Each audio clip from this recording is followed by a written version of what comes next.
မဲ့ blog လေးပဲဖြစ်ပါတယ်ခုစတော့ပထမဆုံးအနေနဲ့ကတော့အိတ်နေရပဲဖြစ်ပါတယ်ကဲနင်းလိုက်ပါမယ်အိတ်ချင်မှုတူနဲ့ပြန်အိတ်ဖို့စဉ်းစားလိုက်မယ်အိုးမဖြစ်ဘူးထားမှဖြစ်မယ်ဆိုတော့အတွေးနဲ့ချလာတယ်ပေါ့နော်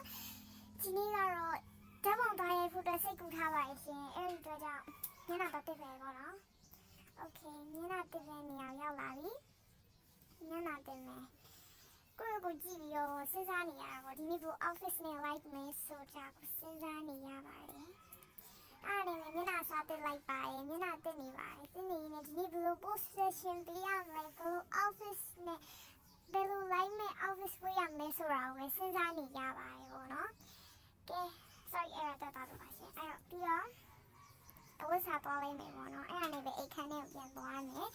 အိတ်ခမ်းထဲကိုပြန်သွားပြီးတော့အဝတ်ဗီဒီယိုထဲမှာမှွေနောက်ပါမယ်မှွေနောက်လိုက်တဲ့အခါမှာကိုကြိုက်တဲ့အဝတ်စားကိုရွှေ့မယ်ပေါ့နော်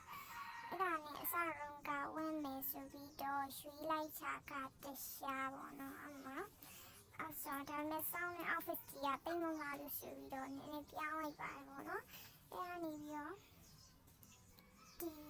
ဒီပုံစံဖြစ်သွားတယ်ပေါ့ဒီ office နဲ့အပြင်သွားမယ်ဆိုရစိတ်ကူလိုက်တာပါ okay အဲ့ဒါနဲ့အပြင်ထွက်ပါမယ်အပြင်ထွက်ပြီးတော့ကားမောင်းမှုအတွက်စပြီးပြင်ဆင်လိုက်ပါပြီကားတော့တိတ်ပြီးမောင်းရအဆင်ပြေပေါ့နော်အေးဒါပေမဲ့ဖြစ်ရှင်တော့အဲ့နေရာမှာနေဇက်လန်ကစတာပဲဘိုက်ကစလာပြန်ရောဘိုက်စလာရဲကြောင့်မလို့ဆိုပြီးတော့ famous shop ကိုသွားမယ်ဆိုပြီးတော့လုပ်တဲ့အခါမှာဆိုင်ရန်9နိုင်မထိုးသေးမဖွင့်သေးဘူးလို့ထင်တော့အဲ့အနေပဲ convenience store ကိုပဲဖွင့်သွားရပါတယ်ဒါကတော့ကားမောင်းရဖြစ်ပါတယ် okay စင်တော့ပြင်မနေဘူးဖေးရောက်လိုက်ညာရောက်လိုက်ဒီလိုကားမောင်းနေ stealing ဆိုရင် scan ရောက်သွားနိုင်တယ်အဲ့ဒီတော့ကြောင့်မလို့ဘေးနားမှာပဲထူရလိုက်ပါပြီ okay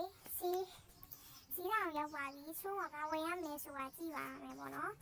အဲ့ဒါပဲအဆင်ပြေမဲ့အရာတစ်ခုလေးကိုပါမုံလေးပဲဝင်လိုက်မယ်ပါမုံလေးပဲဝင်လိုက်ပါတယ်